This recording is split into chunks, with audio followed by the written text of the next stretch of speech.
Dubai കിരീടാവകാശിയും ഉപപ്രധാനമന്ത്രിയുമായ Sheikh Hamdan bin Mohammed bin Rashid Al Maktoum ഇന്ന് ഇന്ത്യയിലെത്തും. പ്രധാനമന്ത്രി നരേന്ദ്രമോദിയുടെ ക്ഷണപ്രകാരമാണ് സന്ദർശനം. 2 ദിവസം ഷെയ്ഖ് ഹംദാൻ ഇന്ത്യയിലുണ്ടാവും. ആയിഷത്തുൽ ഷംന വിവരങ്ങളുമായി.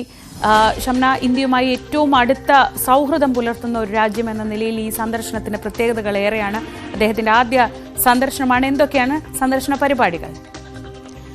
ശ്രീജ, കഴിഞ്ഞ വർഷം ഈ ദുബായ് പ്രസിഡന്റ് സന്ദർശനത്തിനെത്തിയിരുന്നു. ഒപ്പം കഴിഞ്ഞ സെപ്റ്റംബറിൽ അബുദാബി രാഷ്ട്രപതി എത്തിയിരുന്നു.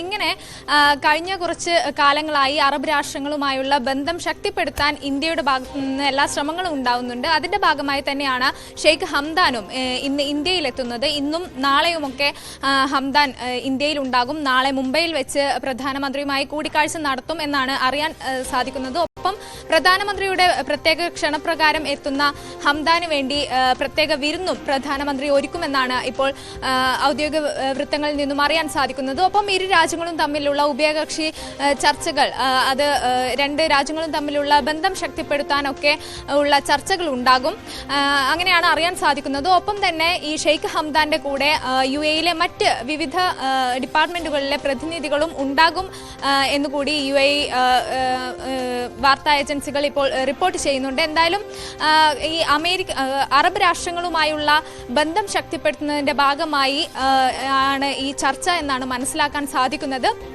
ഒപ്പം നേരത്തെ സൂചിപ്പിച്ചതുപോലെ വിവിധ വിഷയങ്ങളിലുള്ള ചർച്ചകൾ ഉണ്ടാകും.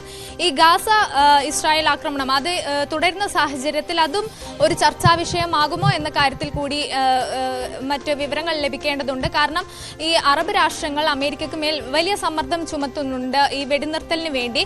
അതിന് ഇന്ത്യയുടെ ഭാഗത്ത് നിന്ന് എന്തെങ്കിലും ശ്രമങ്ങൾ ഉണ്ടാകാൻ ഈ ഹംദാൻ ഈ ചർച്ചയിൽ ആവശ്യപ്പെട്ടേക്കും എന്ന ഒരു റിപ്പോർട്ട് കൂടി വരുന്നുണ്ട്. എന്തായാലും 2 ദിവസം ഷെയ്ഖ് ഹംദാൻ ഇന്ത്യയിൽ ഉണ്ടാകും. ശ്രീജ, ശരി, ഷംനയാണ് വിവരങ്ങൾ നൽകിയത്.